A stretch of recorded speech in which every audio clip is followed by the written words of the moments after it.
Ever since I uploaded a video on my first Celeste speedrun, society's been shutting me. I mean, I don't even have a sub-hour any percent. What kind of loser am I? All my tryhard friends, they're all out here, you know, they're rocking sub 50 times. Meanwhile, I'm here with a 1 hour and 17 minute PB like an absolute casual. Like, what am I supposed to do? Just accept the fact that I have a over 1 hour PB in Celeste, go outside and contribute to society? No, of course not. Obviously, I need to crawl back into the dark dungeons of my room and get to practicing. And in today's video, we're going to be going along that journey to get that sub-hour time. And as always, subscribe if you enjoy the video. Recently, I hit 1,000 subs, so this video is in commemoration of that milestone. And I actually do genuinely want to thank you guys for the support recently. I got a lot more than I ever expected, so really I appreciate it. But anyways, let's get into the speedrunning action.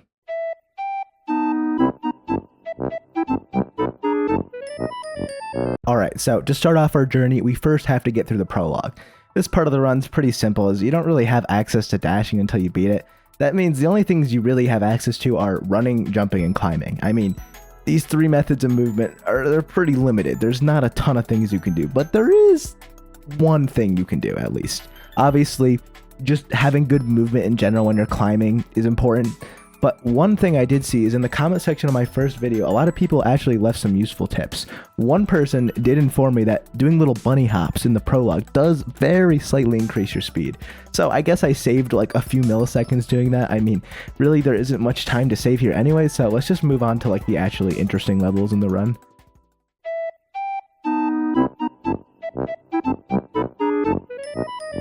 Alright, finally we actually get to the fun part of the game where we gain access to the dash, which gives us all sorts of fun movement options. I mean, this is really the keys to the kingdom here in Celeste.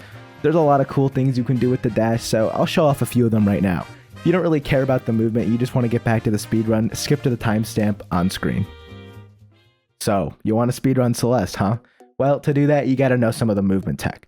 Some really basic tech that's used in essentially every level in the game includes hyper dashes, which essentially just involves dashing diagonally into the ground and then jumping, and you get like a massive boost in horizontal momentum while keeping your dash if you time it right. Wave dashes are kind of similar to hyper dashes, except you start your diagonal dash mid-air instead of on the ground, and they give you like the same boost pretty much. And super dashes are actually a little different because this is basically you just dash while on the ground or on a platform and then jump directly after. And you get a pretty big horizontal boost, but also a lot more vertical than like a wave dash or a hyper dash, but slightly less horizontal. So it really depends on the situation. It's very situational when you want to use a super dash versus a hyper dash versus a wave dash, but it's kind of up to you really. But the most important tech for sure has to be the wall bounce. So this is basically the best way to get vertical height in the game. Basically what you have to do is when you're dashing upwards, if you're close to a wall while you do that, if you jump right as you're dashing upwards next to a wall, you'll get a massive boost like vertically. You'll get a tiny bit of horizontal, but just a ton of vertical movement. So any rooms in the game that are vertical, you have to climb upwards. Wall bounces are just the way to go here. I mean, this is used in basically every level, so especially watch out for this one. But all four of these are super useful. So if you're gonna speedrun, I definitely recommend learning these. I've learned these pretty well from just playing Strawberry Jam. I mean, modded Celeste is a great way to get better at the game because, believe me, it gets really hard really quickly. I mean, if you want to see some of the stuff I've been doing here, look at this clip.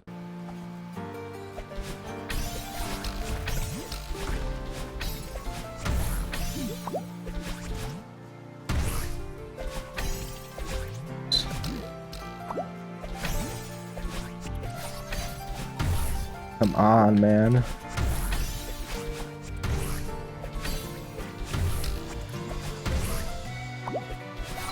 No! Oh, I saved it! Oh my god! That's so clutch! Anyways, back to Forsaken City. This is a pretty short chapter, so it really isn't all that complicated to speedrun through. There are a couple cool things you can do in this level. First thing you notice is that my general movement's way more fluid and clean when you compare it to my first speedrun. That's because since then, I've been playing a lot of custom Celeste maps, which have made me a lot better at the game. And also, there are a couple strats I did in this level. So first of all, on this traffic block in this room, you can actually do a reverse super dash as it's going up, and it gives you an extra big boost. So normally, you know, super dash gives you a little boost, but the momentum from the traffic block, when you add it on to the super dash momentum, just gives you a super big boost, which I just think is an awesome mechanic, and I love all the fun momentum things you can do in this game. It's really neat. But also, there's this fun room where you can basically wave dash over to this wall, which sets you up for a perfect corner boost, which you would think wouldn't work, because it's like you're basically clipping into the spike. But if there's one thing you should know about this game, it's that the spikes don't work. Like, seriously, the Celeste devs were like, yeah, the spikes, yeah, they kill you sometimes. Like, what? Like, half the time, you just don't die to them. It's crazy how many things you can do with the spikes in this game. It's really weird. But, you know, other than those two rooms, I pretty much just use the basic movement text to get to the end of the level. On to Old Site, where things do get a lot trickier and more interesting.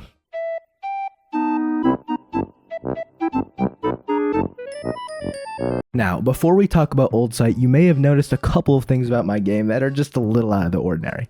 That's because I'm using a couple of visual mods just for fun. One of them, called Hyperline, gives my hair the beautiful custom colors that definitely aren't meant to aggravate people in any way. And I also have an awesome mod that turns all those disgusting strawberries into delicious blueberries. But I know what you're gonna say. Larry, isn't using mods of any kind illegal on the Celeste speedrun leaderboards? And you would be right. However, I'm not submitting this run to the leaderboard. I'm doing this run for glory and glory alone. But anyways, let's talk about dream blocks. This level is all about understanding and navigating these dream blocks. After breezing through the intro of the level, you activate all these goofy little blocks, and it's vital to understand how they work to succeed in this level. There's also some fun tech you can do with these dream blocks. Dream jumps, dream supers, and dream hypers are all different kinds of movement you can do immediately after exiting a dream block. I mean, most of them are pretty not important in the speedrun, but they're just kind of fun to do.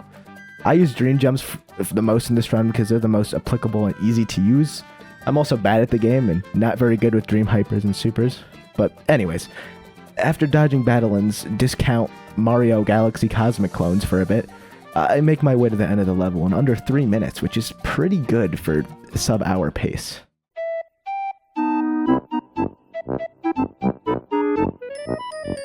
And now it's time for everybody's least favorite hotel, Celestial Resort, where Oshiro tortures us with cycles for 8 minutes. But Larry, you ask, what's a cycle? Well, you see, cycles are basically predetermined patterns that moving objects follow in Celeste. These are hated by pretty much all Celeste players, just all of them pretty much, due to how frustrating they are to navigate. This is in due part to the existence of entry cycles and death cycles. Entry cycles are how the spikes move when you first enter the room. When you die, however, the location of the spikes and the pattern that they move at is slightly different than how it is when you entered the room. This is why dying in a room with cycles is really bad, because it forces you to play the room in a different way. Most experienced speedrunners have a route for the entry cycles and death cycles on every room and resort.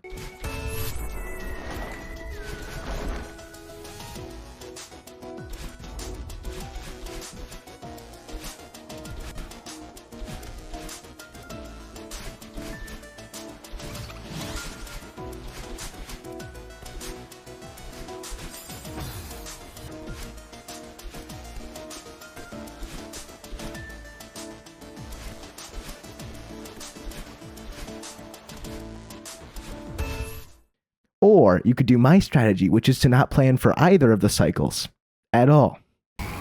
Oh, never mind. If I do...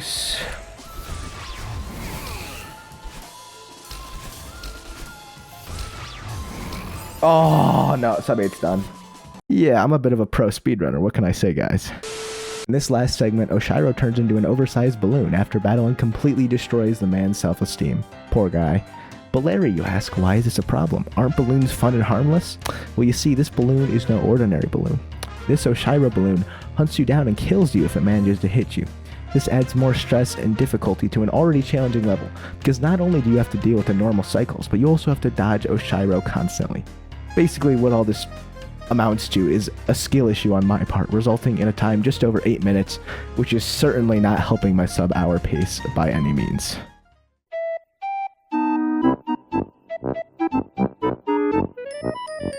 But no time to dwell on past mistakes, because it's time for another level that infuriates me very often, Golden Ridge.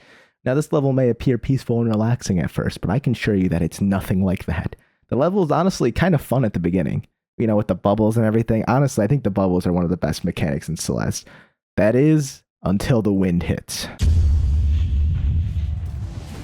Yeah, let's try not to get decked by a snow. I hate this game. In the final segment of the level, an extremely annoying wind starts up, which basically just pushes you around, making it very annoying to do simple platforming. That would be bad on its own. But no, the Celeste devs, they decided, no, that's not bad enough. So on top of the agonizing wind, there's also snowballs that constantly pelt you while you're already struggling with the rest of the level. Luckily, I was able to get through this section pretty fast, fueled by my vindictiveness towards wind and snowballs.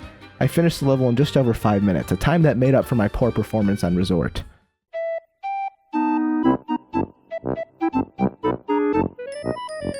Alright, after dealing with the stupid shenanigans thrown at me in the last 2 levels, I finally got to a level that I don't despise with all my being, Mirror Temple. This level is pretty awesome for quite a few reasons. First of all, it just has a really fun gameplay using a lot of these red bubbles and dash momentum block thingies.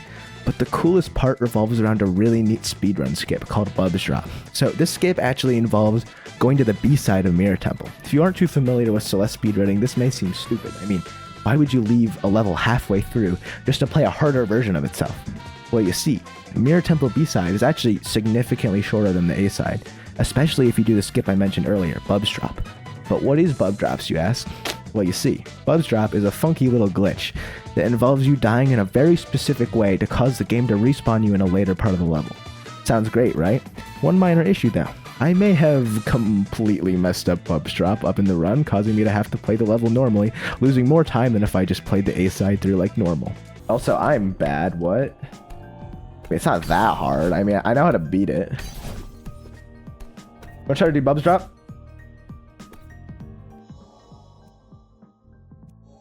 Nope, messed it up. Well, yeah.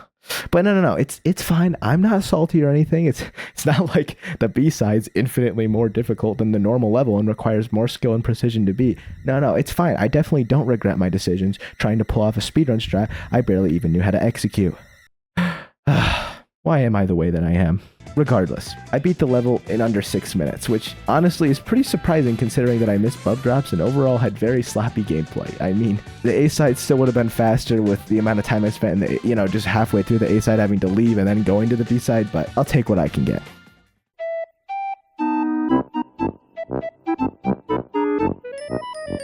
But no time to dwell on the past because it's time for my favorite level in Celeste, Reflection. I already explained why this level is my favorite in my other speedrun video, so check that one out already if you haven't. Now, if you're a diligent viewer, you might have noticed that in both of these speedrun videos, I decided to not go for the B-side route, even though the world record speedrun route does do this. The reality is that doing the B-side for Reflection only saves a tiny amount of time, and only if you're a god tier Celeste player, which I'm certainly not. Sticking with the A-side saves time 99% of the time, so even though it's less flashy, this is definitely the way to go. And honestly, the A-side's still really difficult. A lot of the rooms in this level are pretty tough, and I really have improved a lot since that first video all those months ago. A lot of my time saved involves 3 major things. Dying less, I know, simple, cleaner movement, and certain tech that I've learned from playing modded Celeste maps like Strawberry Jam. I'm sure you've all heard the phrase practice makes perfect, right? Well, that phrase is wrong because you can't be perfect at anything, but practice will make you better at whatever skill you're trying to improve at. For some people, it's music, art, or even sports. But instead of practicing anything that actually, is productive, I decided to invest over 200 hours of my life into this stupid little platformer. How did I get here? Anyways, I got a little off topic there, but let's get back to talking about Reflection. The part of the level I really want to talk about the most is the second part of the level with the reverse boss fight with Madeline. Why do I call it a reverse boss fight, you ask? Well, you see, in this epic finale to Chapter 6, you have to chase around Madeline while she tries to stop you. Every time you enter a room, your goal is to try to go into contact her, which will cause this weird kind of glitchy effect to happen on your screen and cause her to run away from you. If you think about it, that kind of makes you, the player, the boss in this situation. Madeline is actively running away from you instead of chasing after you, which I think is awesome. This contrasts with Chapter 2, where you have to run away from the stupid Mario Galaxy Cosmic Clone Madeline thingies. So you gotta give props to the Celeste devs, they really know how to make a good game. Anyways, after beating up Madeline for a while, we finally get to the end of the level, unlocking our double jump ability. Now, without further ado, it's time to take on the final stage of Celeste. I was doing so well up to this point that I had the potential to get a sub 50 minute time, but the only way that I was going to get a sub 50 time is if I played the best damn Celeste of my life. Let's do it.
That's so sad. The sub 50 was so close. And man. I can totally get sub 50. I was so close. What's up, Summer? All right, GG. GG. I'll take my new PB. I'll take that. I'll take my 50-29. Could have been sub 50 if I didn't suck, but it's fine. But I think I was being a bit harsh on myself there. I not only got a sub-hour run, but a run that smashed that goal and almost made it to the sub 50-minute milestone, which is something that I never thought I would get to in this run. It really shows how much better I've gotten at this game over the past few months. But no matter how good I get at this game, Oshiro will always find a way to ruin my day with his stupid cycles.